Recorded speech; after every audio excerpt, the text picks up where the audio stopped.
So welcome everybody to the World Livability Podcast Network. My name is Emily Gomer, and I'm a podcast assistant here, and so excited to bring you another episode of the World of Ability, which we do every Saturday at 1 o'clock Central. And looks like we have a good crew here today.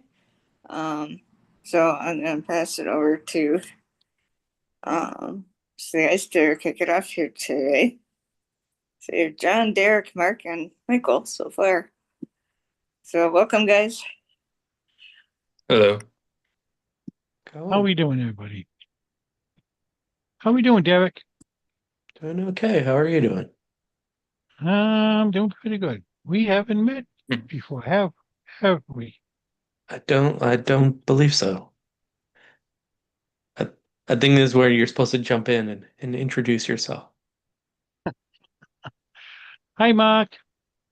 Mr. Petro, sir, Michael, how you doing? Derek, once again.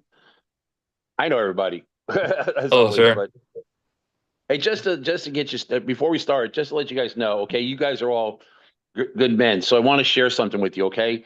Mhm. Look, okay, this is Influence to Income Summit, okay? I'm very, very, very collaborating with both Easy Way TV on, I Dream C TV, nonprofit TV, many, many more, all the nonprofits, all the guys right? And Kurt and all those guys. I was just on the call with Jason McNamara, Robert Butwin, all those guys. They're having their meeting on this another one, and then Emily asked me to come over to this one. But I'm speaking today at 3 p.m. on Influence to Income Summit. This is free, okay? There's Jeff Hobson's been on here. Don Green has been on here. Greg Rita's Secret Knock has been on here. There's millionaires, there's billionaires, there's TV people, there's influencers. It's all free. It's all day today, tomorrow. It's just go to YouTube, sign into Influence to Income Summit. You reach out. You can put your information. You can go into chat. You can meet up to people. You'll find who you can connect with on LinkedIn. This is this is the first time I've ever done this, and this is a tremendous summit. And these people are all like a lot of them are members of Influence to Income. And just to tell you, like it's that I joined these guys in April for $100. Okay, I went from 5,000 followers to 8,000 followers in 3 months. Okay, I'm adding 1,000 people as followers each month, but it's not about adding the people; it's adding the right people. Okay, people that not just by adding people that are just but adding the right people who can actually bring you business. Okay, and make you money. All right, and these people can make you money. Okay, and that's what I'm trying to tell you. So just by becoming part of the Easy Way family, they have a pitch party. They have all you get to go to events. It's pretty incredible. I'm being honest. This is the best money I've ever spent. In all seriousness, guys. This is I can't tell you enough. It's called it. Just check it out, and you'll know what I mean by this. Okay. And again, it all starts with Kurt because he's the one that once I met Kurt in April, he introduced me to all you guys. Okay. I wouldn't know any of you guys without Kurt. So he's the master connector of all time. If people brag. Kurt doesn't have to brag. Kurt is really good at what he does. We all know that because we're all connected through Kurt. So I'm just telling you this. I'm straight up from grown man to grown man. Go on this, okay? Go on this. Be on it, and it's all free. And get to know who the real movers and shakers are in the world. The ones who get paid. The ones that actually get paid. You know, Mark, why don't you put the the big link in the bucks. chat? Yeah, absolutely. It's right here. It's called Influence the Income Summit. But I have it, of course, and then let me put it in there right there. Yes, it's pretty incredible. It's 9 o'clock. Today started at 9:30. Uh, just to show you.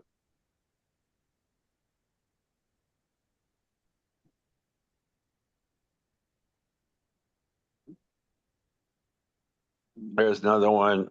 There's all kinds of ways to get on there.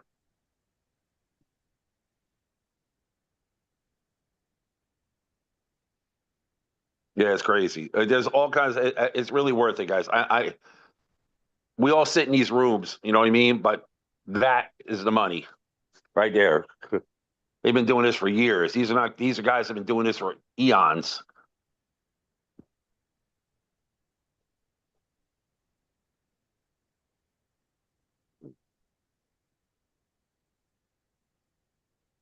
Did Michael freeze, or is that just Michael? Oh no, he's moving.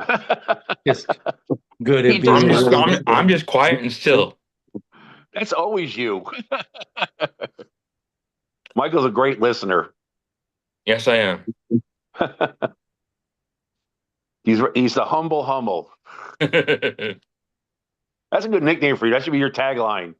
Humble. I do what I You should go can. to the Hubble telescope and go humble at the Hubble telescope. That'd be great. Humble at the Hubble telescope.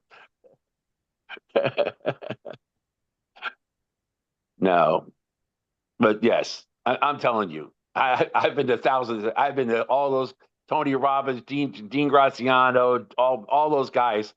You know that all like blah blah blah blah blah blah blah blah blah. You know, that's they're all well and good, all right. But as long as you buy their $500 package at the end of the summit, you know what I mean. Mhm. These guys aren't selling anything. Nobody's selling anything. Not one single person told you to buy their package. All this is free.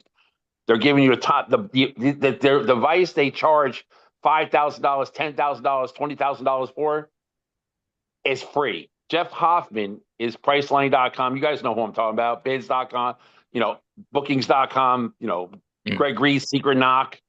These are guys that charge $10,000. They charge you $5,000 to go to their events.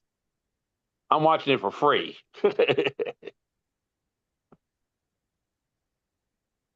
So it's pretty impressive. I know Derek's interested because Derek always wants to take his stuff to the next level. There's nothing else to do in Arizona, right? Can't go outside. You'll melt. It's like 105 degrees at like 9 o'clock in the morning. Crazy. And John, Michael, I'm not. I don't think we've met. What is that you do? I'm a writer, speaker, and a podcaster, and I live in Vegas. Oh, so you enjoy the heat as well. I don't enjoy it. Family. I moved here when I was young, and I was told we're moving, and I had no choice. So that was that. Fair enough. Don't be humble, Michael. Michael's very important with us in the disability world. Michael lives with a disability each and every day, and he supports the disability world along with us. He's very much part of us as far as helping the veterans and people with disabilities. So, Michael, don't be humble. You're a rock star. I have a spina bifida, and I use a wheelchair, and my mission is to end the judgment and assumptions surrounding disability. And that's what I have a blog, and I have 2 podcasts, and I co-host 2 others with Sue. So I try to Yes, he do does. what I can to keep busy. Oh, just to let you know, by the way, Sue, she sent me all those podcasts, Hmm. and they're now on television. Oh She sent me wow. 5 of them. Yeah, so MKE Ability and the Disability Channel. She sent Hmm. me 5 podcasts on there. And matter of fact, let's see if I can show it. Let's see if I can show it. Yeah, I know I think I know I can. As a matter of fact, here I'll show you guys. Chat, positive, photo. I'll show you. No, I have it. Where is it?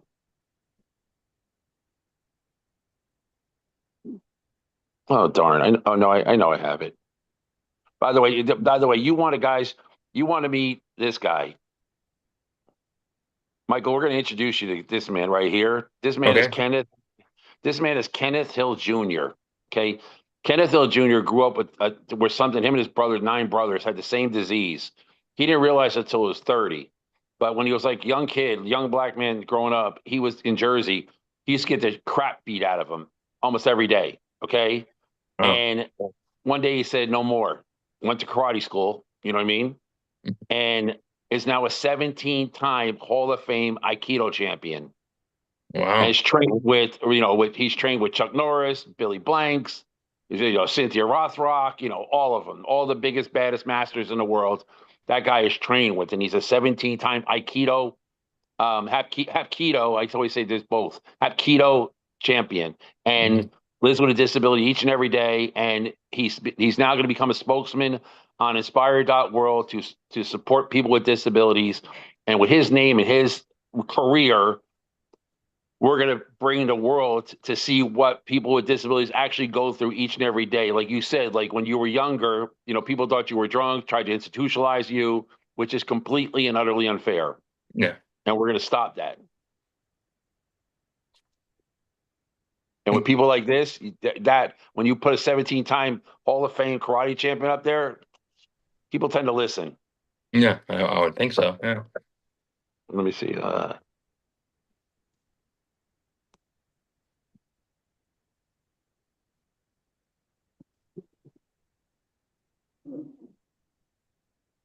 Yeah. Derek, John, you guys want to talk? I just wanted to share. I wanted to share. I really wanted to share this with you guys because I like you all, and I really want you to be able to realize what's going on today with this summit. I really did. It's really good. Yeah, Let's I was just looking at the list of names, and there's a couple of names that I'm familiar with. And I just shared that was on my TV channel last night. That was Sue with one of the videos she just shared with me. So you see that, Michael? Yeah, so I see it. So that's one of the that was the disability channel. I said send me your 5 of the most current most important videos. Not saying that nobody's important, but you know what I mean. So Yeah, we I wanted to get get those up. We wanted to get those up right away. And she was driving to some water ski event. Like imagine that. it. Yeah, she was going to a water ski event, which I think that was their first one ever. And Michael knows that's a joke. Yes, I do. They're at one right now for the whole weekend. The whole weekend? Yeah, I I know. didn't know that. They went to the championships last week, and now they're at another event this week. There was back-to-back championships in different lakes, so that's why. Yeah. Yeah, they got me going on my podcast last night, but he had no audio. His reception up there was really poor. Well, next time he does it, share it with me.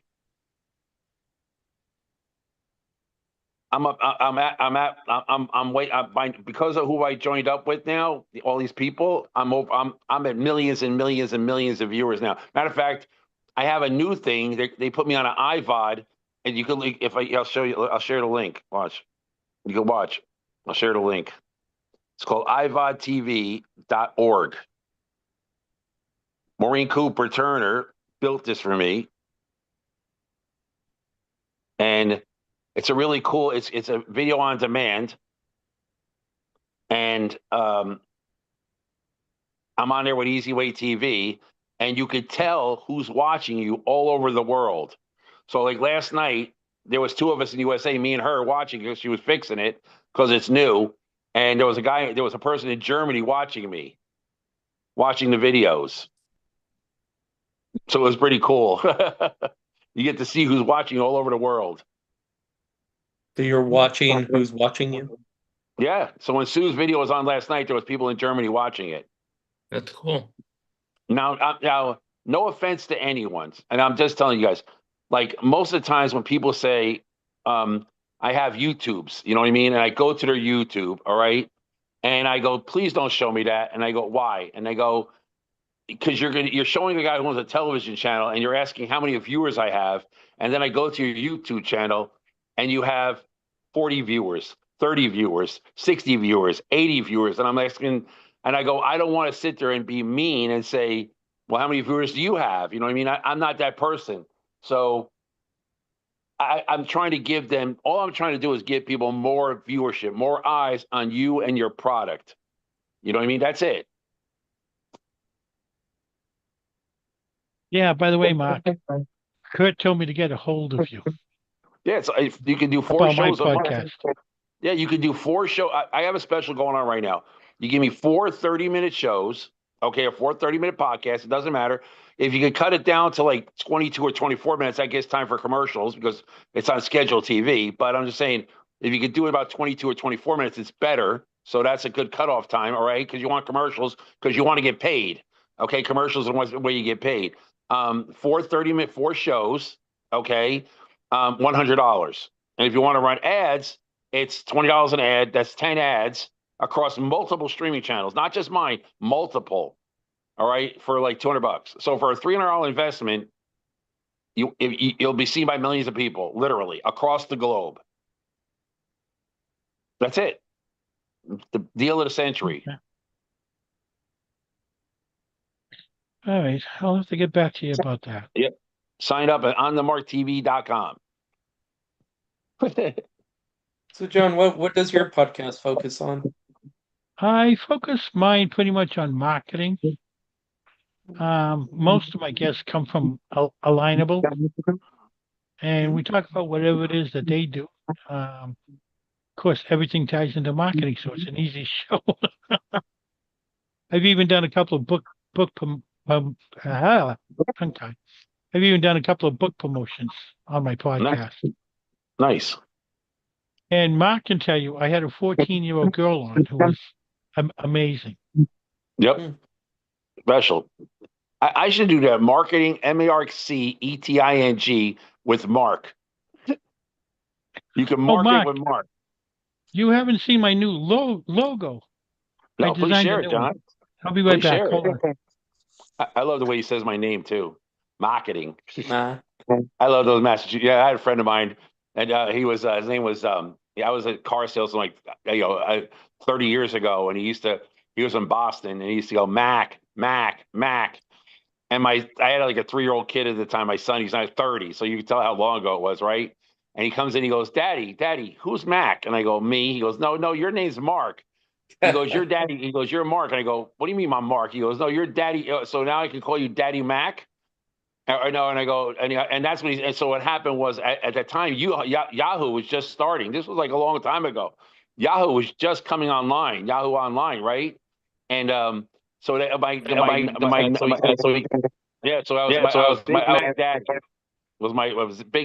Big Mac Daddy 1206 was my original Yahoo name. I think we have someone that just jumped on. MCM, Massachusetts, Mill City Marketing, Massachusetts. Mill City Marketing, nice. MCM, that's nice. That's a good logo, dude. With the factory down underneath. Is that the Boston skyline? More like the Lowell skyline. Oh, Lowell. Oh, okay. Get Samuel Adams to sponsor you. Good. Yeah. I thought that was kind of. I'm supposed to have a website with that logo on all kinds of material. I'll blow you away, and let me tell you real fast. I'll blow you away. In 1976, now I'm 63-year-old, guys, so we can all relate to this. In 1976, I was a Boy Scout, and I was from Jersey. We went to because it was during Operation Sail, okay, with the big ships, the tall ships. Remember that? Okay, big deal. 1976.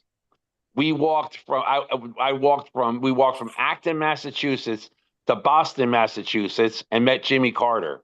So back in 1976, I was a Boy Scout. We walked up and we went to the assembly they were having in the park, and I met and shook hands with Jimmy Carter back in 1976. I was 15 years old. I was a Boy Scout. Almost the same walk as the Boston Marathon. It was like 7 miles. Yeah. But we were kids, and it was nice weather, and it was fun. We were like, we're okay. We're young. Big deal. But it was Acton to Boston. But the cool part was when you got to the end, all of us got to meet Jimmy Carter. Yeah.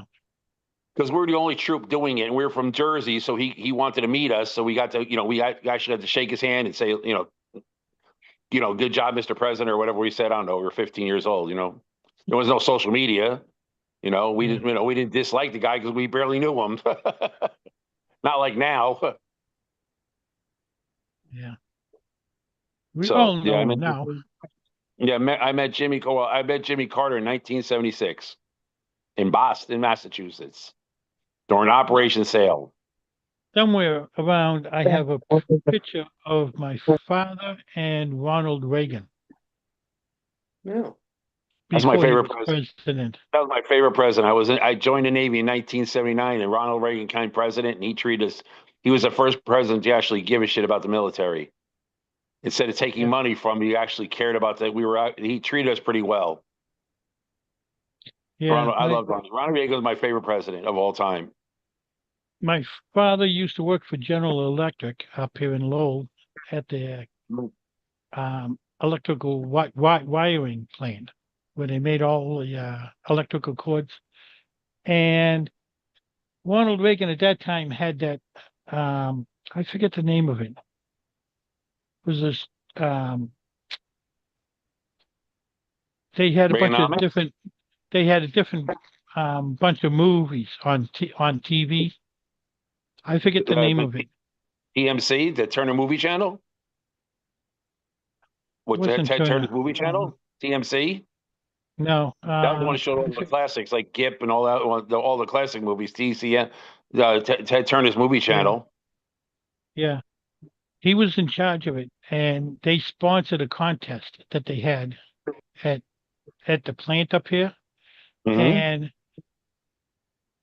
my brother actually won the prize, which was a typewriter.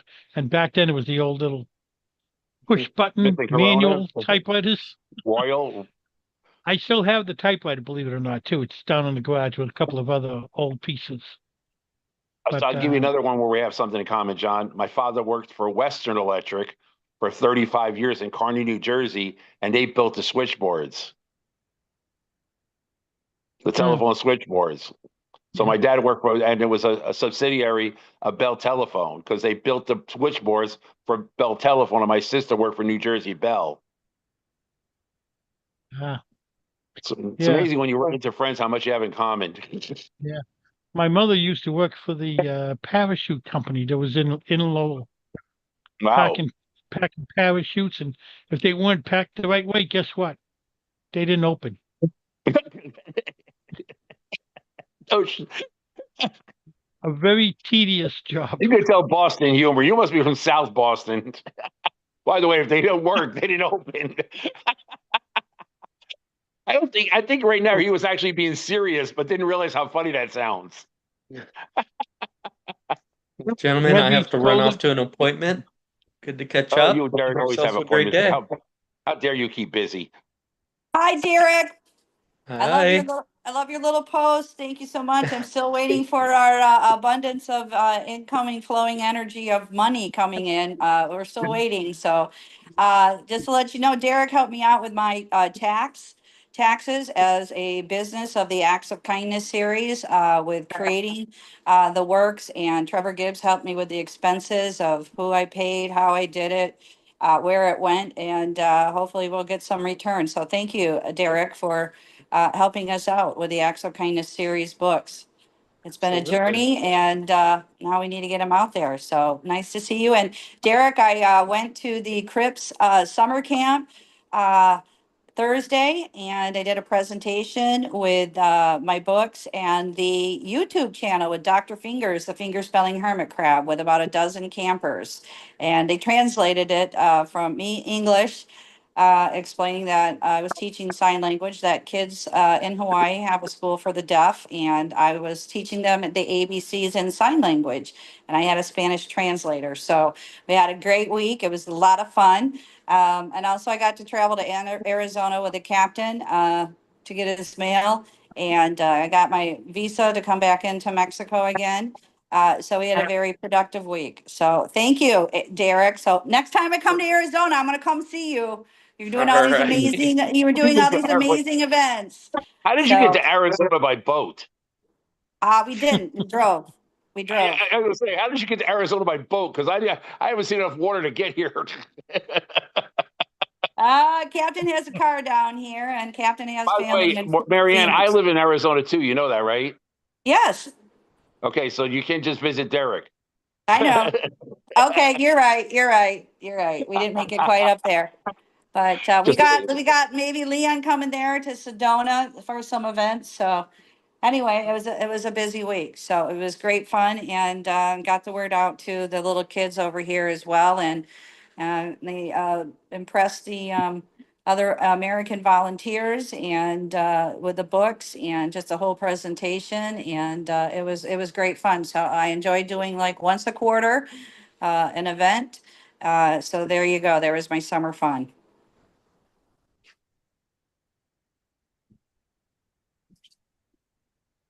How you doing, Marianne? I'm good. It's just been a busy week. It was Yes, yeah. up and go on the road, and then we had a huge storm that night. So the captain stayed with me and the husky, and as she usually does sometimes, I have an apartment down here, and yeah, 40-mile-an-hour winds were out there in the Bahia. So a lot of people uh, either were driving and having to take shelter or just laying low. And so all is clear. And now we're working on the pool, and we gotta need a new filter. And the landlord's been here, so I'm getting a new couch. So we got projects around the house, and it's over 100 degrees outside. So you get up, walk, go to the grocery store. We went to the thrift store with the ladies. They picked me up on the side of the road, and we got our shopping done and Yeah. home, and really excited to listen to more of Mark's event that's happening this weekend. I joined it yesterday, so thank you, Mark. It was great to hear these keynote speakers and what they've been doing, and supporting the visually impaired. And Mark, if you're still there, we're talking about back in the day. Yeah, I worked for a company out of Grand Rapids, Michigan. After I was a case manager with the deaf, it was called TDI, Talking Directory Incorporated. So we let the fingers do the walking. I did inside sales, we had outside sales people, and of course we were boaters.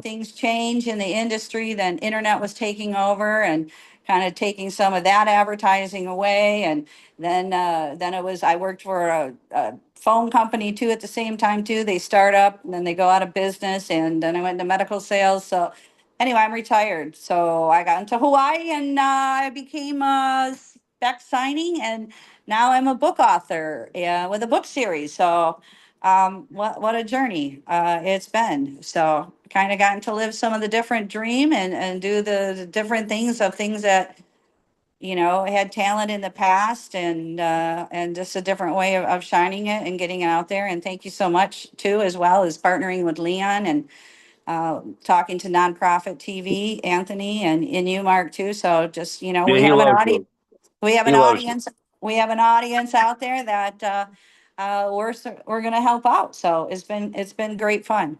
Anthony's speaking very well of you. He loves you, and he's very excited to help you, and he likes having friends. And he's always used to doing everything on his own, so now he has a lot of support. And I'm speaking today at 3 p.m. On the influence to income, so it's going to be a lot of fun. Awesome. Yes, Yep. and again, we've shared this with other Happy Neighborhood Project business people, or anybody that joined us, over the years during the COVID, and we've got great support with everybody, and not only just, I mean, worldwide, it's great. So, we all are here to support everybody to do stuff. So, thank you again. Yeah, it's great fun. By the And way, you I still get to boat, and so go out and play, and travel, and there you go. So how cool is that? I look back at the journey. I went to Hawaii, and I sailed around the Hawaiian Islands, and I didn't go on a cruise ship. I actually did it. And, I got to sign for my deaf friend too, and he went sailing with us too. And I know we highlighted last week was the ADA celebrating 35 years of the American Disabilities Act. And I shared my story, and just sharing again, deaf people, or people can do anything, they just within limitations. So deaf people can do anything but hear, and he's doing it. He became a veterinary assistant, and he's in San Diego, and other people, deaf people, have gone in the medical field, and their senses are an intuitive, is just amazing. So again, giving that basic communication of whatever it is, and sign language for the deaf and hard of hearing community, especially parents who do not want to to learn it. We encourage everybody. And it's been great to learn with Inspire World that Sean, his family has worked with the deaf. And I spoke with Natalie McQueen. Thank you again, Mark. She had family members that were deaf. So they know where I'm coming from and how this can be great fun to get these books and characters and messages of peace, love, happiness, and thanks out there to the world. That's what we need. Because you are the good news and you are a messenger. Back to you, Mark. God bless you, Miss Ambrose. Mariana Waikiki. I have a question for both of you. You were both on last. Both of yous? I love you, man. Go ahead, both of yous. I love John. John, both of you. I say this, both of yous. Go ahead, both of us. Both of us is. Go ahead, boss. Love Both John. on Go ahead, John. You were both on last week when I was on. What did you Yes. guys think of the festival that I was walking through? Oh, no, everybody had a good time. Sue was really enjoying it. I was jealous because it wasn't 110 degrees. But I love those things. I mean, I go to so many street festivals, during the winter when the weather's good here. I like going to swap meets. I love people. I love people, man. When I lived in Vegas, I had a moped and I used to just park on the strip and just hang out and just watch. I love people watching. I really, really do. I love people. So I go to grocery stores and spend 3 hours there. Seriously, now I can't do it anymore. But yes, I thought it was a great festival. I thought you did a great job. You were talking it up. I love that you ended up at your booth and and what you were doing at your booth. I thought it was hey, my name is John Petro Senior, and here I am on the Mark TV, and I would have made a video of it and sent it to me. So next time, do that. This is John Petro Senior representing On the Mark TV, and I'm here at the blah blah blah Lowell, Massachusetts festival, and just go off, brother, because you did a really good job. You were like, no, like you were like a reporter, like for BSK, is that it? WGBH? What was the channel? Hold on, what's the channel out of Boston? Yeah, WGBH, right? The one that does the Red Sox, right? Yeah. Yeah, I wanted to burn that channel for many years, but that's another story. I am a Yankees fan, brother, through and through. Yeah, there's a couple of TV stations up here in Boston that. You know what I used to watch as a little kid? Hey, go to Zoom, Z-O-O-M, go send it to Zoom. Remember Zoom? They used to come out of Massachusetts. Zoom. Yeah. I want to zoom. I want to zoom. Yep, The I remember it. It used to be Yep. Zoom. There was Zoom, Sesame Street, and Electric Company. Yeah. Yep. And who was I'm just a Bill on Capitol Hill. What was that? Oh, Something rock? that School of Rock. School of Rock on Saturday mornings. Yeah. Yeah. I'm I'm just a just Bill, and I'm only a thrill, and I'm trying to get to Capitol Hill. Yep. That was School of Rock. That's where they started bringing it. Then it was on School of Rock. It was on Saturday mornings. Yeah. I told people I used to on Friday night, Labor Day weekend, I would stay at 8 o'clock at night. They would have the Saturday morning cartoon previews, and I'd watch it. What's the new cartoon? What's the new cartoon? What's the new cartoon? And 7 a.m. Saturday morning, my ass is up watching cartoons, Bugs Bunny, Roadrunner Hour, all the and trying to watch all the new cartoons. The Jetsons, the Flint, all the old cartoons, all the new cartoons. Couldn't wait till a new cartoon came out. Couldn't wait. You guys ever watched the old Rex trailer show? Gold. Well, I know a lot of TV. That's a trick one. Gold Rex. No, Rex trailer. Rex. Was it REX? How do you? What it was? Yeah. Cowboy Show. Yeah, it was a cowboy show. Rex. I know the name. Rex Trailer. Was it REXTRAYLOR? Yeah, I believe that's how it was spelled. Yeah. Yeah. I watched a lot of. I watched the biggest. My biggest ones were Rifleman with Chuck Connors. That was the show I watched. As far as cowboy shows were, I watched all the John Wayne movies, of course, and then what else? Rifleman with Chuck Connors was pretty cool. I like that one. I watched all the Clint Eastwood movies, of course. No, Dirty. Yeah, Clint Eastwood was God. Clint Eastwood was badass. I like the spaghetti westerns. Yeah. Rex Trailer was a 1 hour show. I believe it was on Saturdays, and I think it was one day during the week too. It was based Oh, for kids. It was a kids show, oh, and that was based up here in Needham, Mass. no, that's probably, yeah. Yeah, it might have been regional instead of national because the big shows, of Yeah. course, were Bonanza. Oh yeah. Bonanza was huge. Bonanza was the Cartwrights. You know, I it remember was a Chinese. Saturday night in the Muppets was the big event. And my Oh, sisters, with the yeah, theater, right? The old guys up yeah, at the balcony. Animal and everybody was a new thing. And yeah, I still play it here. And Miss Piggy, Kermit, yeah, Miss Piggy, Kermit the Frog. My animal with the drummer. yeah, I like the two old guys in the balcony. They were funny. yeah. Yeah. So, but they're all good messages, and everybody, it's a different way of learning. And I'll give you, I had a challenge. I don't know why, but I think probably because all the work creative work I was doing or whatever, and I just couldn't get the cutlery in my head. So I went on, and there's this fun lady who sings in kids Spanish songs. So I learned Cuchillo, Tenedor, Cuchara, Spatula, and it's hilarious. So when I meet with my Mexican friends or neighbors, I play that and we play that over and over again, and it's funny. And you'd be surprised how you ripple that fun and joy with other people. And yeah, so looking forward to doing some of that with the Acts of Kindness series as well. And now I got it in my head. And my friend Carla, the nurse, was here. We are all talking about it. And she goes, well, Marianne, if you say one, you're going to get the other one. So just go with it. I said, good point. So it's really good when you interact with other people taking classes or doing things together to kind of help you remember some of those things. And I just had my evaluation too with United Health. And she did some tests on me. She said, I want you to remember these 3 words.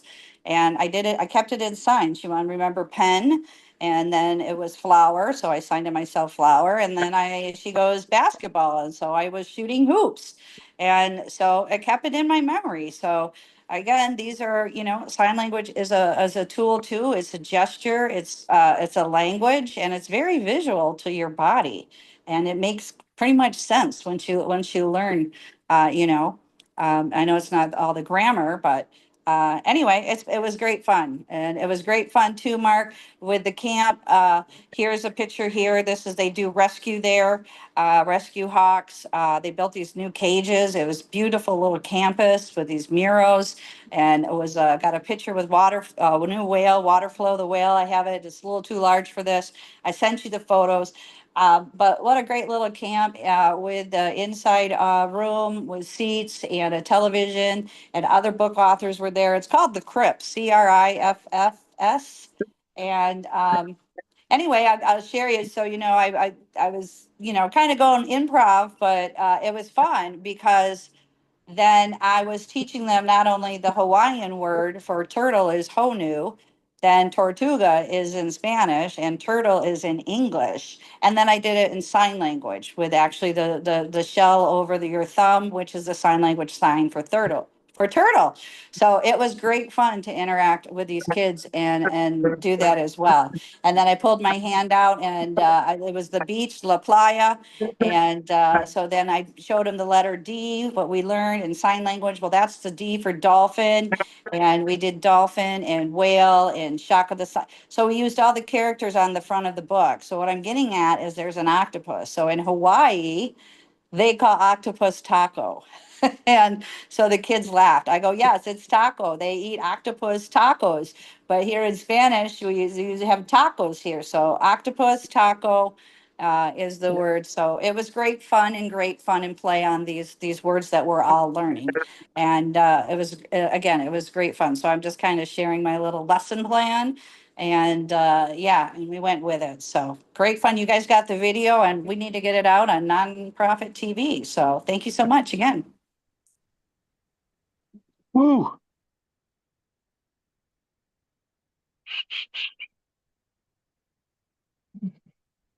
So yeah, Mark, it looks like a lot of people are getting things on the TVs, huh?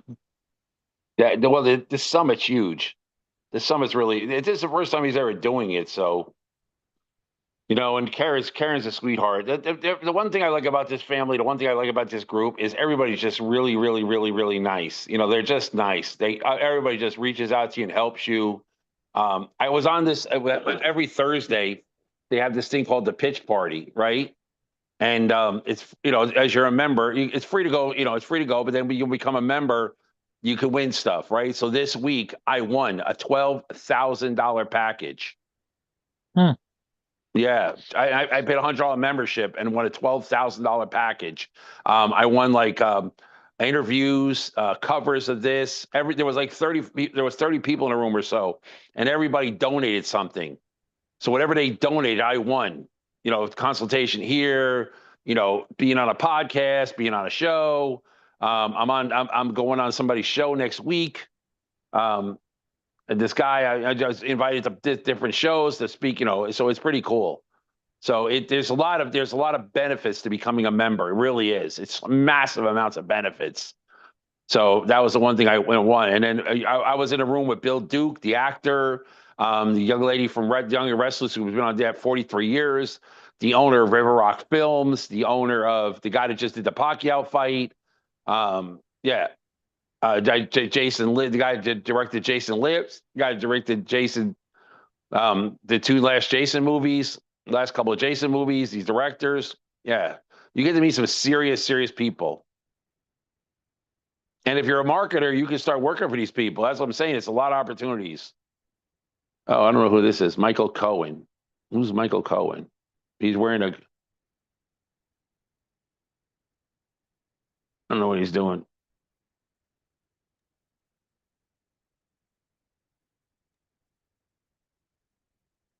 Well, I got some projects to help with my landlord here around the pool and checking on the pool. I'll check in with you guys a little bit later. We'll see if we can get Leon on here later Okay. on. I don't know if you're doing just an hour show or if you're doing 2 hour show because our cricket. You know what, Mark? There was a cricket outside my door, and I showed my landlord, and we What made was he fun supposed to do of about it? Kurt the cricket. And Wait, I'm what? telling you, I get it. Oh, the other day, he doesn't know, John. What happened was we started calling Kurt Cricket. There was a cricket in the garage. We started, so I made I made an animated. It was a Wisconsin water skiing cricket. And the funny thing was, I made it like twice, and the third time it came out, it automatically put glasses on it. It said the Wisconsin Kurt R. The water skiing cricket, and I had him on water skis. It yeah, was what happened was Sue was trying to set up everything and she kept hearing crickets. And so it got to be a joke when we named Kurt the cricket. And then we went on to AI. I got a story with all of us too, with Derek in it and Santa Papa John. I sent it to you, Mark. I created it on AI afterwards and I made a couple of photos too with it. And it was pretty funny. So it was great fun to kind of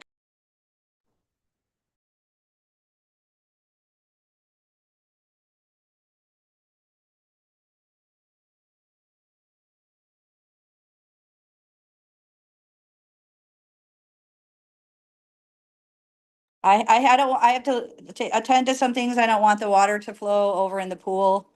And we gotta get a new pump and stuff like that. It's extremely hot here and we gotta just get prepared. So thank you so much. I'll talk with you guys later. Aloha, adios, amigos, and mahalo.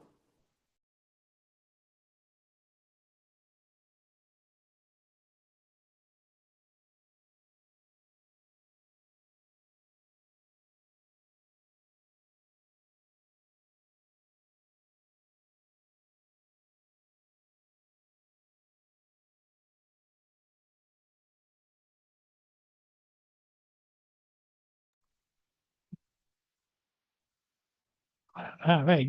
Are you still there, Mark?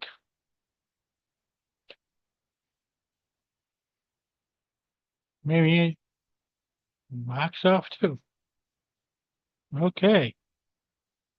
Oh, he's got to go do a thing at 3 o'clock. Emily, are you standing by? Am I here by myself? All right. I am here by myself. I'm unmuted now. Hello.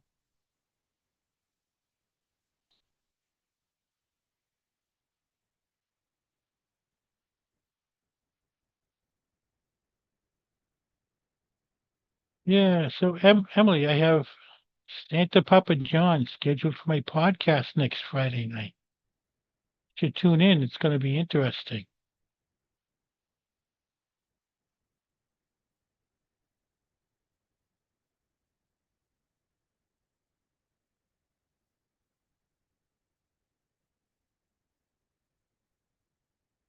So it's me here.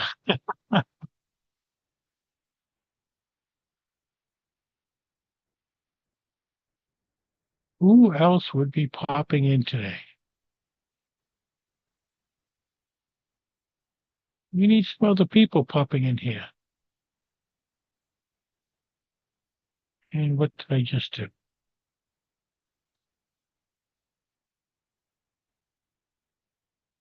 I just closed my picture down here. What are we doing here? Where, oh, where did I go now?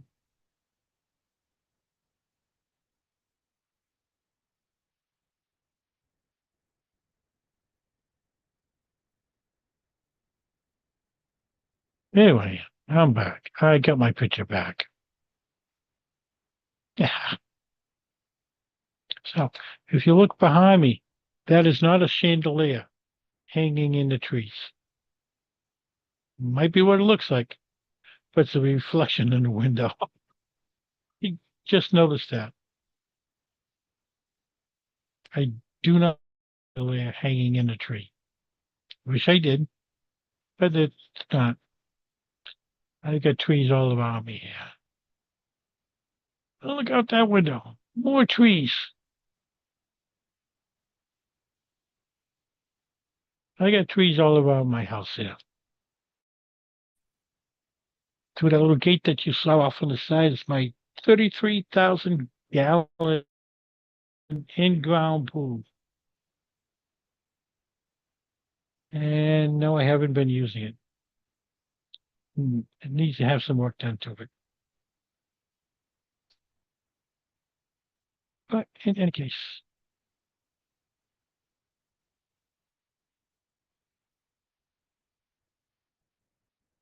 I'm sitting here with nobody.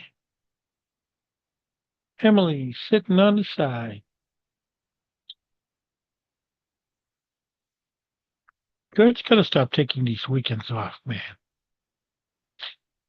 He's making me jealous.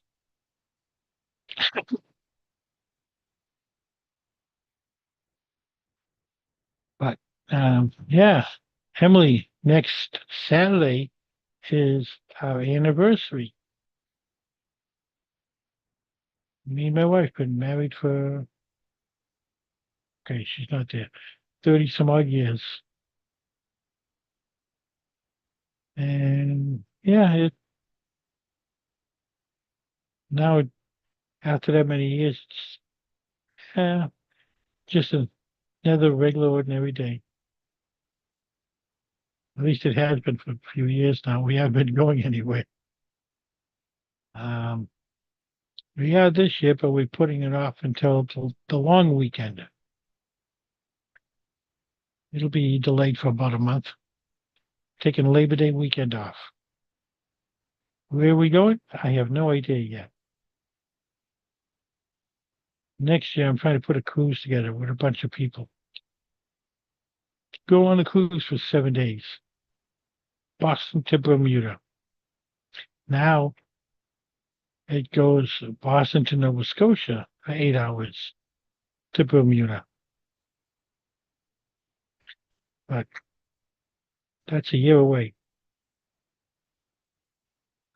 It's not something you can plan in a month's time.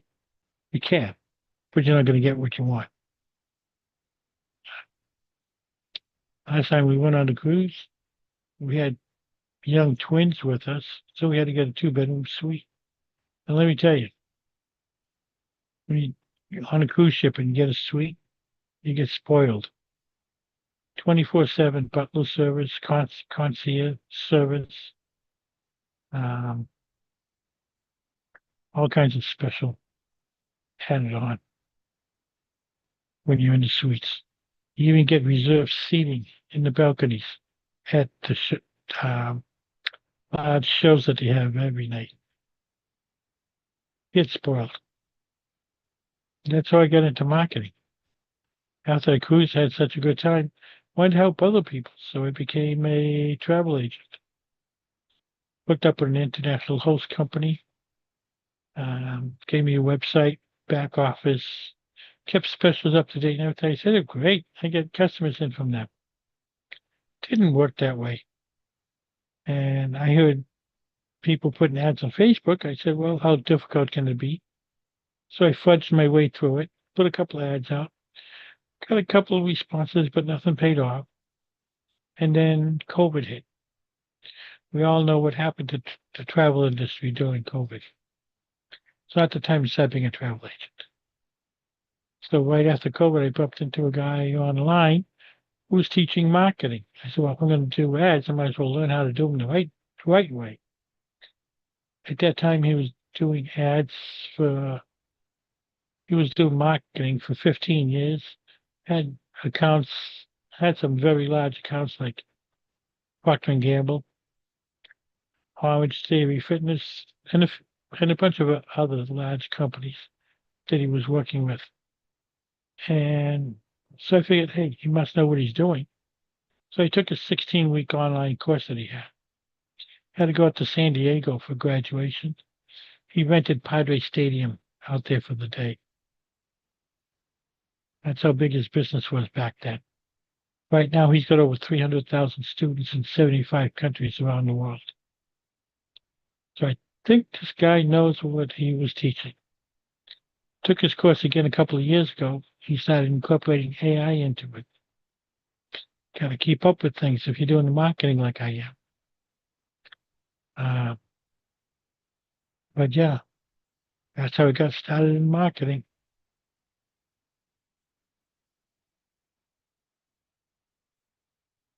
And who do we have coming in? Kurt's note takers.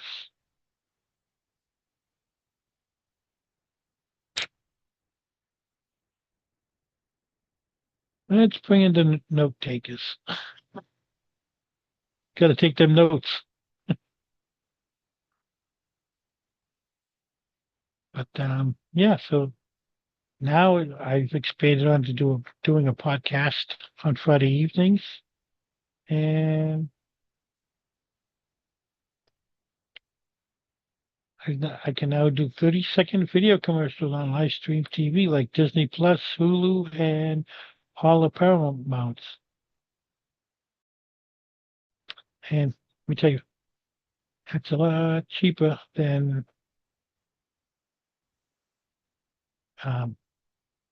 paid ads on Facebook. Facebook ads up to almost $2 a click now. These 30-second video commercials, $500 budget, you get over 12,000 views. Basically, that comes out to around 25 cents per view. Sounded too good to be true, but I checked it out.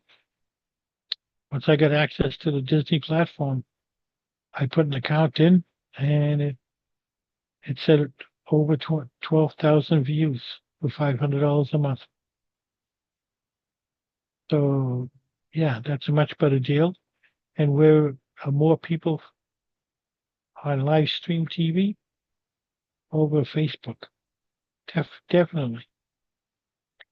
So keep up with the marketing. You got to keep up with the changes that take place. Basically, and about my podcast, if anybody wants to see my podcasts, go to YouTube, type in Mill City Marketing MA. It's my YouTube page, and most of my videos can be found in there.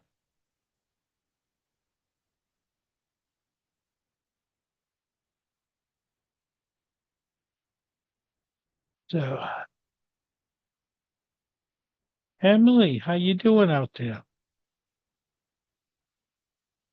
Keeping busy?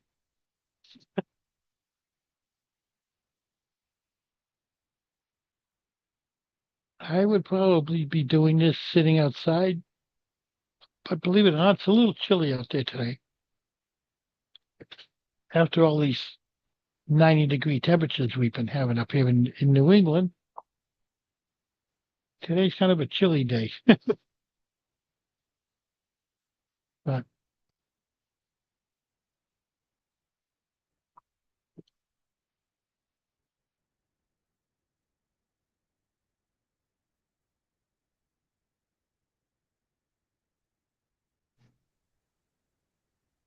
hi, Debbie. Hello, how are you? I'm doing good. Good. Kurt's not around this weekend. He's up north at Okay, yeah. a water ski show, of course. Oh, right, of course, it is that season. It is. Yeah. Last weekend, this week. He's making me jealous. He's taking all these weekends and going traveling. Yeah. So, wow, oh no, 4 people. Why am I not seeing everybody? Oh, note taker. One's a And note taker, and Emily's not here. Emily's sitting on the side. She's in the middle of some things. So Yeah, she asked me to come hang out today. yeah, she asked me to come hang out today too. She's on the ball, Emily is. Yeah. Okay. We had a couple of people on earlier, but they had things to go do. Mary Ann was on, and Mark was Yeah. on. Mark's going to speak somewhere now. Okay. So, John, what do you do? Have we ever met? I don't think we have. Yeah, I don't think we have either. What do you do? I basically do marketing. I do ads on all social media platforms for businesses. And about 10 months ago, I got okay to do 30-second video commercials on live stream TV, like Oh, Disney Plus, Hulu, and all the Paramounts. how are you And liking that? I can tell you better after I get a client that actually wants to do it. Right, But right. it's a lot cheaper than doing Facebook ads, I'll tell you that. Okay. I didn't believe it when I got the okay from Disney. They said that how low cost it was. I didn't believe it. I put a $500 budget in for a month, Yeah. and that would have given me over 12,000 views. Oh, When I wow. figured it out, it came out to like 25 cents per view. And Wow. that an ad on Facebook now is almost $2 per click. Oh, you can tell I don't do paid advertising because of the look on my face, right? Yeah, Facebook's up in price now, so Well, I'll tell you what, from scrolling through my feed, they got people who are paying it because about every other post, or sometimes 2 out of 3, are ads, it seems like, or they appear to be ads to me. yeah. A lot of people are resorting now to on Facebook to just putting posts out there, Right. and advertising what they want on the posts, which is Mhm. fine. But Facebook's gonna get ready to start cracking down on that, I believe, too, Well, I imagine they are. because they're losing money on it. Right. But yeah, live stream TV though, there's a lot of people that are on So, live stream. There's more people on live stream, I think, now than on Facebook. okay. And I'm finding out that there's not many marketers out there that have gotten into that. Hmm. There are some. I I found some, but not many. Most of them don't want to be involved with it, but it's it's coming to be the way. Yeah. Just like AI. I do a lot with AI now too. Okay. As a matter of fact, I have a buddy of mine that just put a whole dashboard together, anything you'd want to do in marketing, and it's all done by AI. He's getting ready to put it out for sale. $100 a month, Okay. And which people is will what pay it, I imagine. which is basically what I'm paying for the platform that I use. I use High Level, and they're Uh-huh. slowly incorporating AI into their platform. Okay. His is basically the same thing. It can work with High Level or it can work by itself. Hmm. So Interesting. as soon as he releases it, I'm going to give it a try and maybe switch over to that one. Yeah. It's got all the little icons right on the dashboard. Oh, Whatever okay. you want, you click on the icon, and you want to shoot out, you want to do a email thing that just goes out to everybody in an email list. Uh-huh. Let AI do it.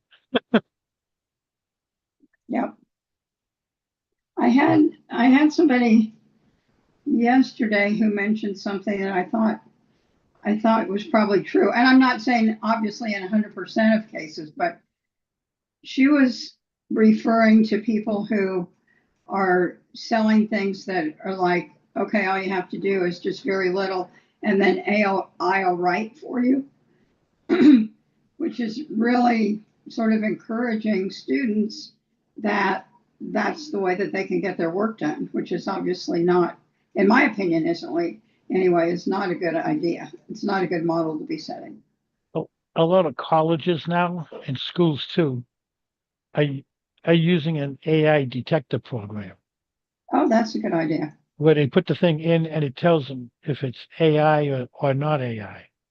Right. However, I've been listening to a couple of people that have a course that I'm doing on AI, Yeah. and they introduced me to an app that's called Humanize AI. Oh, They even did an is it? example of it. She put something in on ChatGPT, Yeah. took that, ran it through an AI analyzer, and it said 100% AI. Took the same thing, put it through put it through this other platform, it reworded it. Then she took that and put that in the analyzer, and it said done by human. Mm, So it's AI making things not AI. right. But Wow. wait till that starts catching on with college kids. Yeah. They'll be trying to do their their reports with AI and then run it through humanized AI and see where that goes. Yeah. Yeah, that's too bad. I mean, not But that, I mean, when you think about it, when you look at the education system, the way it's been as far as the testing and so forth being so deplorable in the United States, then you sort of think, well, I guess it can't be worse than what they're doing when they're writing it themselves. I don't yeah, know, but I I don't, just I think they I do need to learn. yeah I just heard something yesterday which I thought was interesting. A lot of these professional models are getting upset. They're losing contracts because people are using Because AI to AI, create the models. yeah. And Vogue, which is one of which is the largest fashion design magazines, ran an ad with an AI model in it. This is your fashion magazine. And did people recognize it as AI? Uh, no, because AI is so good now, it's hard to tell. Yeah. Um, if people aren't using the up-to-date ads, you can tell. I actually watched one on TV the other day. I said, "Yep, that's it. That's AI." You can tell because the movement of the mouth was off from what the Right. voice was. Yeah. But I mean, if big companies like Vogue, they can afford to get the top of the line, Hmm. and top of the line is going to be perfect. Yeah. I've seen a couple that I was pretty sure were AI, but yet I wasn't absolutely positive.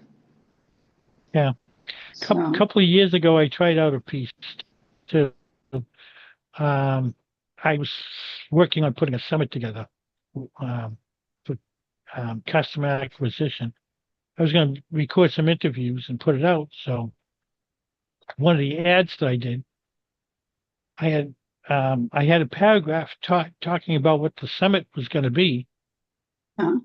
Half of the ad was my headshot, and I said, "Wait a minute, let me try this piece of AI." My picture ended up talking and speaking the paragraph. Wow. So I do marketing. So if I get a client that wants to do a video, but they don't want to be on camera, Yeah. I can take a picture of them and have their picture talk the ad. Wow. Um, Yeah. and I I've know. heard people doing it Go ahead. I've heard of people doing that with pets, which I know is possible because look at the Geico commercials. Yeah. They have a talking lizard. Yeah. Very true. Very true. Are you familiar, John, with the Great Discovery? Yeah, Chuck keeps mentioning it to me. Okay. Yeah. So with their language translation, there's most of it. Well, there's a free version, and then you can upgrade to where the lip sync is perfect. But you have to obviously pay for that. So most people are just doing the free. And I mean, you can be a course creator on there and have, I think, well, ultimately it's going to be 170 different languages that you can change your material to. Hmm. Yeah, the guy took a marketing course from right after COVID.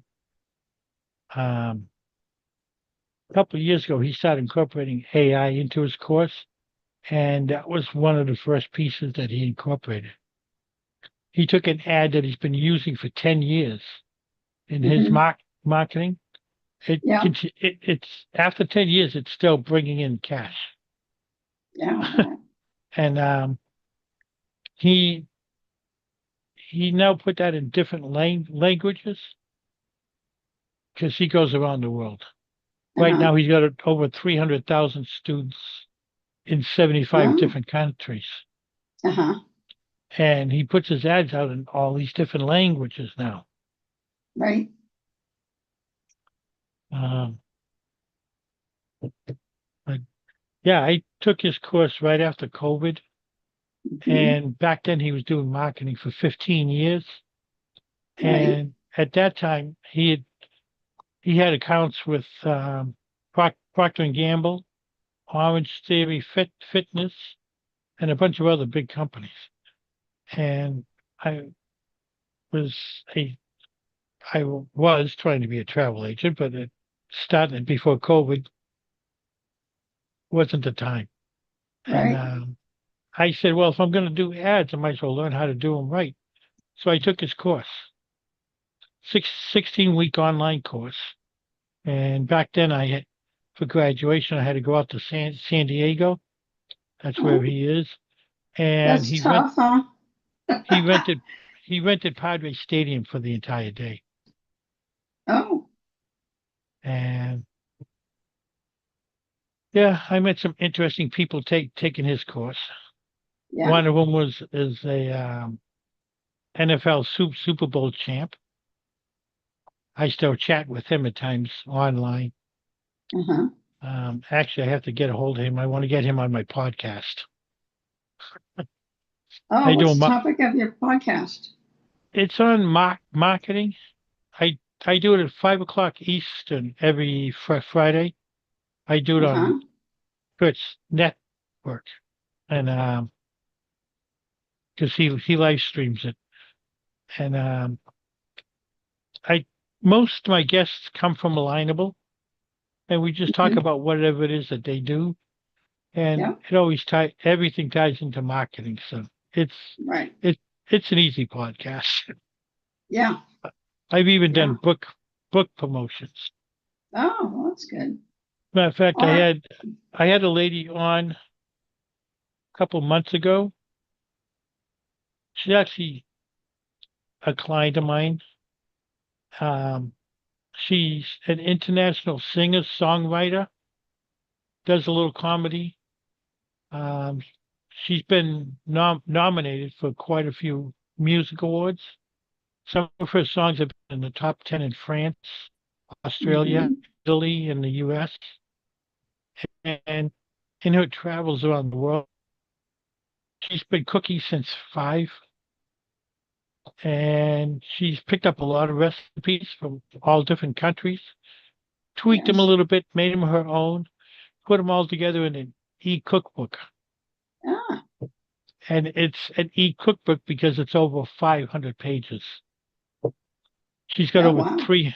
She's got over 300 recipes in it, Mm-hmm. and I have an affiliate link with her. And well, last weekend, actually, um, up here in Massachusetts, in Lowell has one of the largest free folk festivals in the country. It was number one in the country for 34, 37 years that they were doing it, up until Mm-hmm. I, I found out. Now it's number 2. I want to find out who's number 1 and see what they're doing. Right. I work one of the food tents, so we're a better place to promote an international cookbook than an international Right. festival. Right. So I got And where permission is that? from Where in Massachusetts is it? Lowell.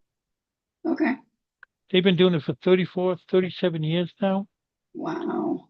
Way back then, there used to, I don't know if they still do it. There used to be a National Folk Festival Committee, and Yeah. they used to go to a different city every year and put the folk festival on. When they came to Lowell, Lowell is so diverse with different nationalities. They had Uh-huh. such a great turnout. They stayed in Lowell for 3 years. Oh. At that point, that was the only time they stayed in in the same place for more than 1 year. Mm-hmm. And the city was smart enough to keep it up. They have 5, 6 stages throughout the downtown area for different nationality music, Uh-huh. all kinds of international foods.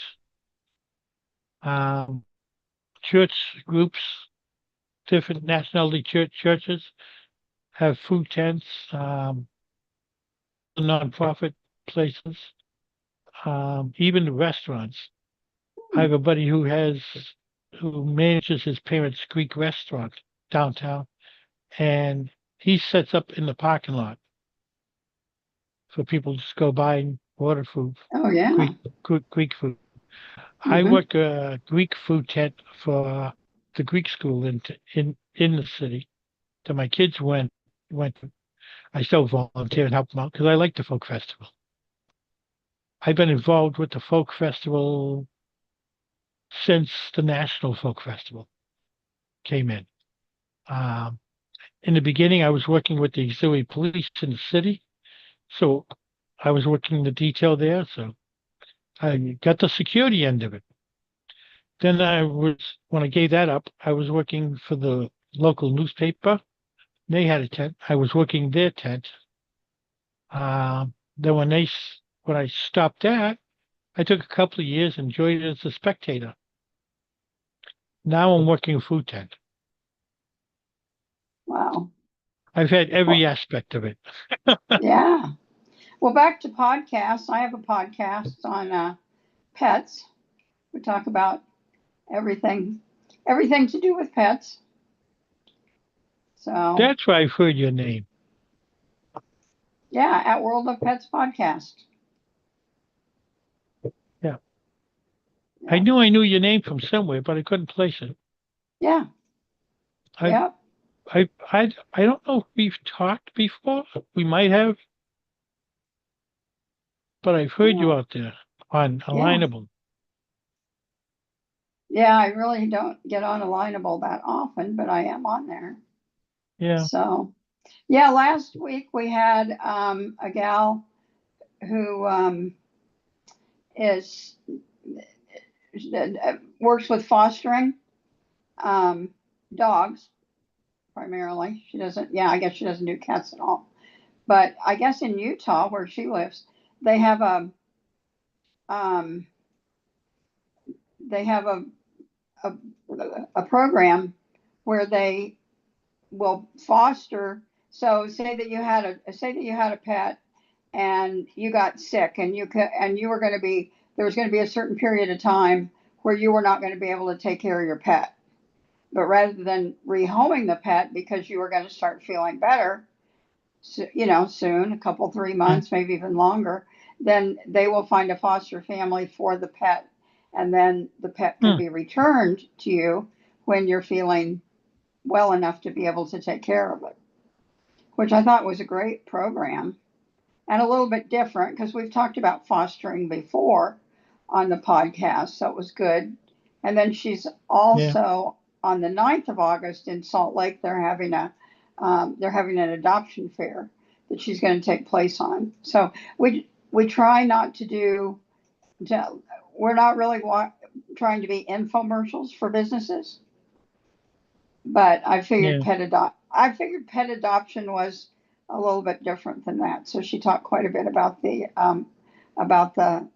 adoption fair and the ins and outs of that. If people have never been to one before and we're thinking about going to one to adopt an animal, so this week we have somebody coming on who has a nonprofit also, and the nonprofit is works for pets and owners actually, about getting rid of the puppy mills, and if there are pet shops that aren't doing legitimate business and so forth. So she advocates for laws at the state legislature that will help that kind of thing. So she was on before, but she's going to come on again because obviously that's a ongoing situation. So, and then I asked her at the end to talk about what if someone wanted to start doing what she's doing in Arizona in a different state, how they would go about that. So, who knows? Maybe we'll have somebody that we can inspire to do some nonprofit good. Talking about fostering pets, we have 2 Chihuahuas that we've had them here since COVID. They're actually my sons. They were staying with us before COVID, so they ended up through COVID with us. My son was remodeling the house, and so they had to do a lot of repair work, so they couldn't stay there. And he brought the dogs here, and he's back there, and we still have the dogs here, along with our own dog and 2 cats. Oh, so whose choice was it that you keep the dogs when he went home, when he was able to return into his house? His, because they're supposed to be going in his room. His room still is not done. Oh, okay. Him and my niece live in the house. We actually own the house. It's the house I grew up in. Oh. So it's gonna be his house. Right. So this they stay in there with a couple of friends, and his room's the only room that didn't get done. So when he finishes it, is he going to take his dogs back, or did he figure that whether he wants to or not? And that's the Chihuahuas? Yeah. Okay. Our dog is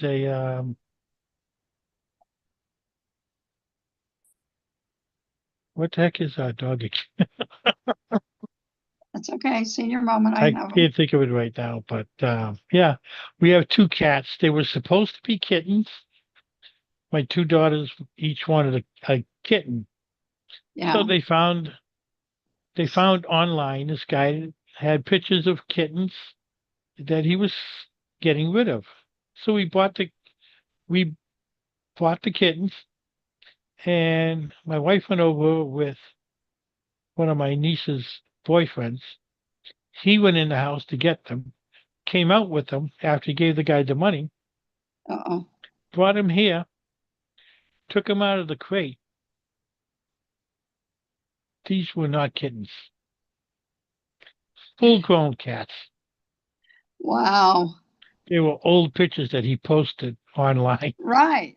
From when they were kittens. because he knew people would buy kittens more than adult Right. cats. Right. I don't know just how adult they were, but they were not kittens. So how are they But getting along? Are they adapting okay? And yeah, oh yeah, they're doing fine. They get along with the three dogs. oh, okay. The dogs are all downstairs. It's like a in-law apartment downstairs, Right. and they can't be up here because my wife does daycare. Ah, So we have to keep them downstairs. But yeah, right. they get along. Occasionally, my dog and one of the chihuahuas get into a little battle, but no injuries yet. Oh, that's good. Well, that situation with your son, I mean, that would be a good, I mean, obviously he had relatives, he had you, so he didn't need it. But if somebody did not have relatives, then that would be a good fit. I would think if there was a thing program like I just referred to, where they were taking care of Yeah, animals whose owners were not able to take care of them temporarily. yeah, So they did have a limit on it. It was like either 60 days or 90 days that they had to agree that they were going to take the animals back within that not period of time. not 6 years, No, not 6 years. but Ah, yeah, we yeah. keep saying to him, "When are you taking these dogs back?" I know, I got to get my room done. Yeah, exactly. That's what we're getting at. Oh my gosh. But yeah, it's. I mean, I don't mind having them. Every time I go downstairs, they're at the top of the stairs, and um, I pat them on the way down, pat them on the way up. They follow me, and my kids end up taking care of them. Uh-huh. Making sure they keep up with the food and the water for both of them, the dogs and the cats. Now, do the little Occasionally, dogs like that have to be walked? Are, are they walked or? they should be walking them, but they're not. Mm, I do have a yard attached to a door downstairs in the back. Um, last time we let them out in there, they found a hole in the fence. oh boy. How long That did it take was you to find them? actually it took a good day. What it was, Oh, it was our dog, and we could hear him, barely hear him. But there's a little oh wooded gosh. area up behind my house, Right. Yeah. and it was nighttime. We were walking around. My daughter and her friends were walking around, and they narrowed down the area, but it was on the other side of a fenced-in area. So I found a gate on the opposite side.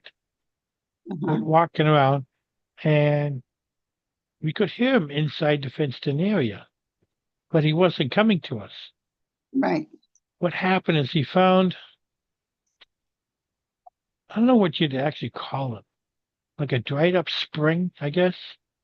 Okay. It was just like a large area that was sunken down, and he was caught in the bush with his collar. Oh no. So my daughter didn't wait for me to try and get the gate open because it was padlocked. She actually climbed the fence. I think it was a 6 foot, 8 foot fence. Wow. She actually climbed it because she heard him and wanted to get into him because he was crying. Well, yeah, well, of course, yeah. So we went in there with flashlights and we found him. She got hit. She just undid the collar and grabbed him and left the collar. Yeah. But yeah, because it was a prickle bush that he got caught up in too. Oh. But he So wasn't hurt. how she just passed him over the fence to you? Is that, and then she crawled back out? Is that? Yeah, I actually had the fence open enough that she just Oh. came out with him. Yeah. But yeah, so we haven't let him So out it was in only one of the two that ran away? Yeah. The other two, I think, are too stupid to follow. But yeah, either that or they found their way back in. Yeah. That wouldn't surprise me. Yeah. But That's possible. Wow. Oh my gosh. I mean, they do. We used to have, we lived in a different place. We lived in a subdivision that when you came into the subdivision, and then there was just like a big circular driveway. There was one other exit entrance to the subdivision at the other end of the circle. But and we never did figure out. We had 2 dogs at the time, both deceased right by this time. But somehow they were getting out of the fence or out of the backyard. I don't know if they were able to, I mean, to go under the gate. Excuse me. It didn't, one of them was big. One of them was a black lab pit bull mix, but he was more the size of a black lab. So you wouldn't think that he would be able to crawl out under. But somehow they were always in it together. They went out and they would run around that circle. And I mean, it was a big circle. And we would get in the vehicle and we wouldn't be able to catch them. And then, so we just kept with them. And finally, sometime on the second lap, on the second lap, they got tired and they would get in the truck or the car. Oh man, they were. yeah. But and it was worrisome too, because I would always think, what if they decided to go out? Because those 2 entrances to the subdivision were only like 1 house length long. So probably 125 feet or something like that. I don't know, maybe long. Yeah. I'm not very good with distances, but they weren't that long. Yeah. So, and if they would have well, I take it back. One of them the road goes through now, but at the time it ended after our subdivision.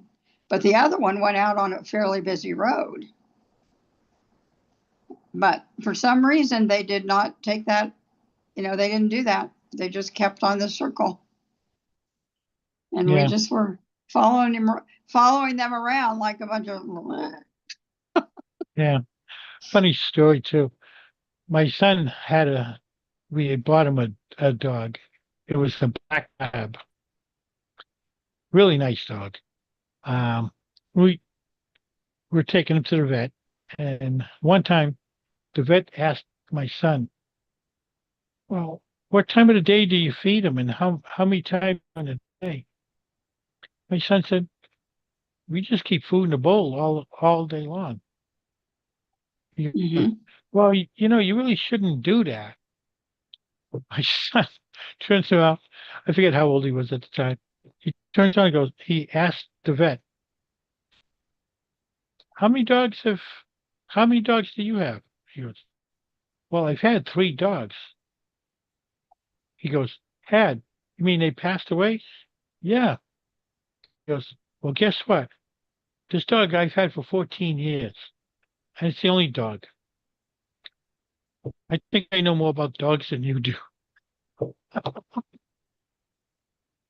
Oh dear, that's funny. But yeah, we ended up putting them to sleep after 14 years.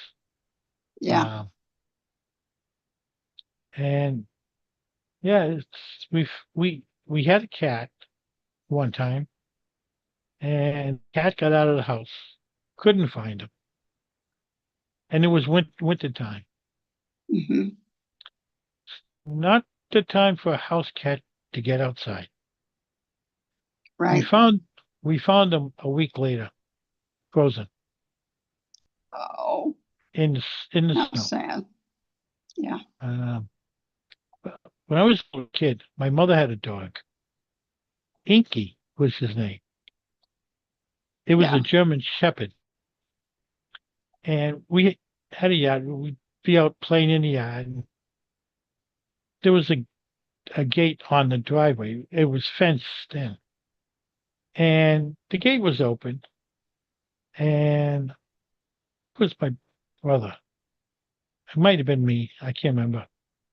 We'd be wandering down the driveway towards the gate.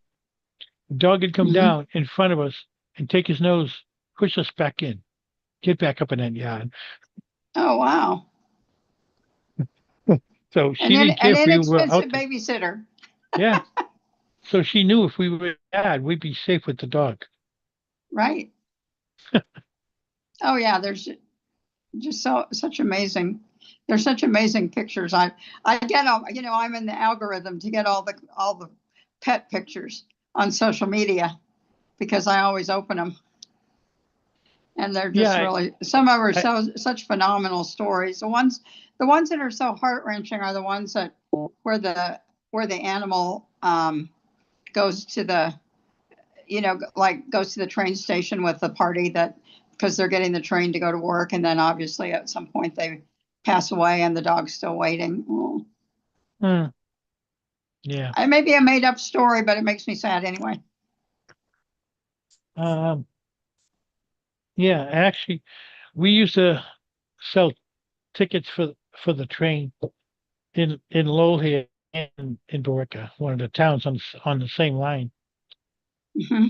And my wife noticed this guy would come in at a certain time in the morning, park his car where he could see the train, and just sit there and wait. He'd have Dunkin' Donuts coffee. Then the train would come, train would leave, he'd turn around and leave. So he actually came into the building one time. Um, my wife asked him, goes, "Can I ask you a question? Every day you come and sit in the parking lot and watch the same train every day come in and then go into Boston. Hmm. And then you turn around and leave." She goes, "Why is that?" You know what he said? He used to take his wife and bring her to the train station. She'd get on the train to go to work. She passed away 3 years before that. Oh Every wow. day he still drove to the train every day and sat there. Wow. I thought that was incredible. I never That heard of is that before, incredible. but No, I've never heard of a person doing it. I mean, wow. yeah, Mm. we used to find all kinds of weird things in the train stations. Yeah. But yeah, the one in Lowell was great hangout for homeless people. Mm. We know who they were, and you'd see the guys that work at the train station, and because it was a separate business that we had, and certain ones they'd be kicking out, others wouldn't bother anybody, so they'd leave them alone.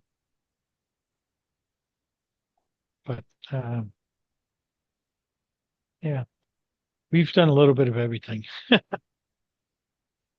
My wife Yeah. right now, she does daycare during the weekdays in the daytime. Yeah. She does an online laundry service. People go in on the app on their end, put the order in for the laundry to be picked up. We go pick it up, bring it back to the house, wash it, dry it, fold it, weigh it, Wow. bring it back. Oh, wow. The app is $1 a pound. Occasionally we end up with getting backed up, so we end up taking some once in a while we end up taking some to the laundromat. Yeah. But right now I don't drive anymore for a couple of years, but Uh-huh. my wife took me off the insurance. I blacked out at the wheel one day Ooh. and hit another head on, Oh my gosh.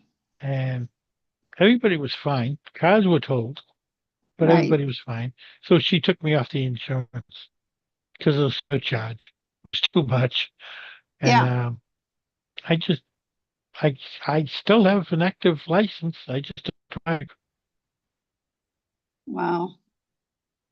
But Well, it's smart that you don't drive, and it was smart that she took you off the insurance to discourage you from driving. Right? well, she wishes I would because my son does the deliveries. Oh, But so she thinks you should drive again? wishes I would, but Hmm. But wishing you would and thinking that you won't have another mishap are two different things. yeah, I forget what they called it. They said it. They don't know what caused it. What caused me to black out. I Yeah. remember pulling onto the street. Mm-hmm. I know where I pulled onto the street. Yeah. I don't remember anything between there and where I hit the car. There was construction going on the street too. I don't remember anything in between there. I don't remember the construction, lights. There was even traffic lights in what, two places between there. Uh-huh. Yeah, and yeah, it's the the. I remember getting on the street, and the next thing I Yeah. remember is the paramedic at my door. Oh, wow. They don't know what caused it. There was nothing wrong with me. Uh-huh. I was in the emergency room maybe 5, 6 hours. They ran tests. Everything came back fine. Oh, wow. They said, we see this a lot. We don't know what causes it. It could happen again. It may never happen again. Yeah. Okay, fine. Yep. But yeah, she goes, if you want to drive, get your own insurance. I'm not paying it. But yeah, she wants to keep driving me around. That's fine. I'll do it. Yep. I'll take a chauffeur. But Yeah. yeah, That's really that's bad. how it goes. Sorry that happened to you. Yeah. The funny thing is, I was driving somebody to and from work for a friend of ours, and I was getting paid to do it too. That's that sucks. But I had just dropped this girl off at home, and I was on my way home, and it happened right Oh, in between. so you were by yourself in your Yeah, car. yeah. I was by myself. I don't even know who was in the other car. Right. All I know is my wife Mm. was telling me I called her 5 times in like 10 minutes, and I said to her, I I was just in an accident. I and never told her where I was. Right. She Kept was asking probably me, but getting I pretty would, frantic after the fifth time. yeah. luckily my son was here, so my son took the car, came down to the set of lights, and well, heard all the sirens kind of in the distance. So Yeah. he went down the street to the set of lights, looked over to the left, and there was all the emergency vehicles. I was almost home actually. No, Wow. it wasn't halfway between. I was almost home. Like they say, most accidents happen 100 feet away. Yeah. Or within a mile from where you live. Mile, right. Yep.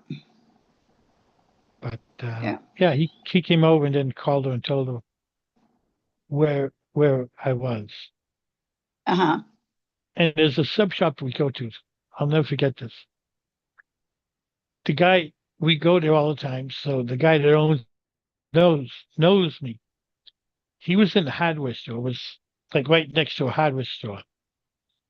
And he heard it.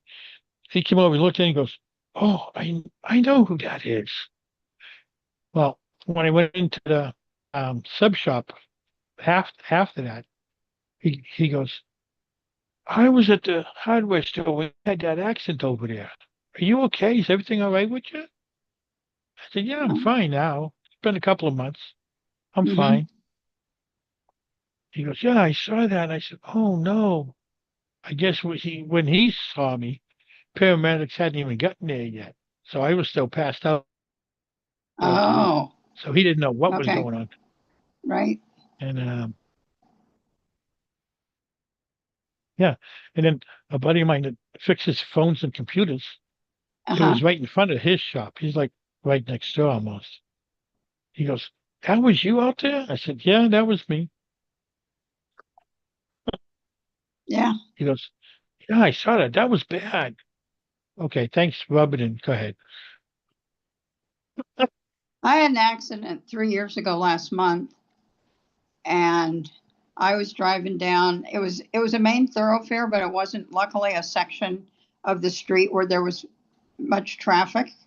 Yeah. So I had the right of way, and I saw a car pull up to the stop sign on the side street, and they stopped.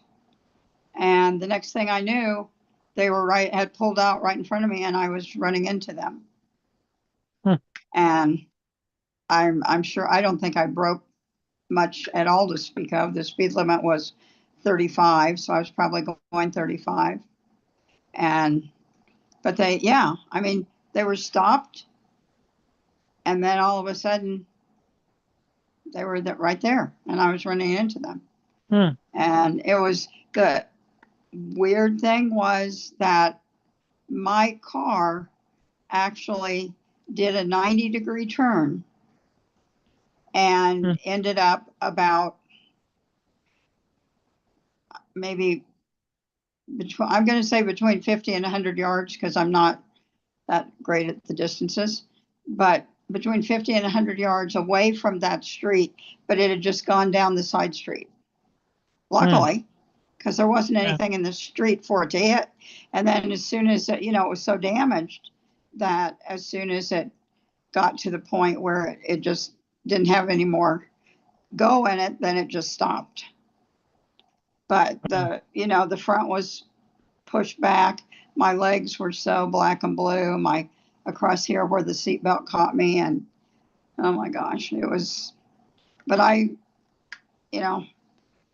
when the police got there, they're like, "Well, do you want the ambulance?" And I said, "No, I'm okay." I walked out, so I had my brother come pick me up and take me to the hospital. In retrospect, I sort of wish that I would have gone ahead and taken the ambulance, but I was just, so a friend of mine had just told me, like within the last couple months before that she had to call an ambulance, and the ambulance ended up not being covered by her insurance. And so I was thinking more about that, because I'm sure from your accident, you're not really thinking properly after you have something like that happen. Yeah. Or in the immediate past. And so I was like, "Oh no, I can't. I'm okay. I don't actually have to have the ambulance." Actually, the passenger of the other car ended up taking the ambulance, but I had my brother pick me up. I was in Tucson, but we live outside of Tucson and we have a hospital down here, but it's very slow. So where the hospitals in Tucson are very busy. So I'm like, okay, if he picks me up, then I'll be able to get in right away, which I did pretty much. But again, because I came in by ambulance, if I would have taken the ambulance to a hospital in Tucson, I would have gotten seen right away anyway because I came in the ambulance. But Yeah. that kind of thing, you just don't think because your mind's just not working properly. Yeah. So Well, it's I wasn't. almost 4 o'clock here. Yeah, it was nice visiting with you. Yeah, I have to get ready to head out. Go with her to take the car to the mechanics before they close. All So, right. Well, they're open Emily, late. Oh, no. Emily disappeared. Yeah, I know she had something else to do. Yeah. So she's she'll come back and close it out. Yeah. Well, she So made me co-host, so I can okay. close it out myself. Oh, okay. All right. Very But good. Well, thank you much. Good conversation. all right, good conversation. We'll Yeah. keep in touch. Okay. Thank you. All right. Bye-bye. Bye.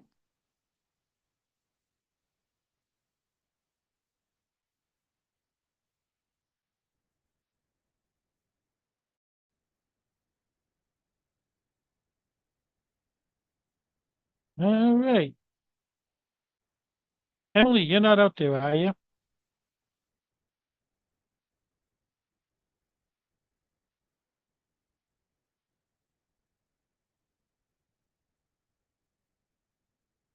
I don't see you anymore, Emily.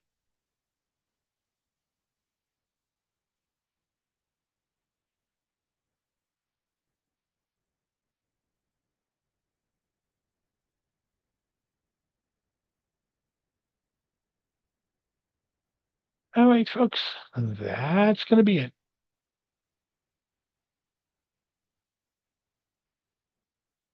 Emily, are you there?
All right, folks. I guess that's going to be it for today. Thank you for tuning in and watching.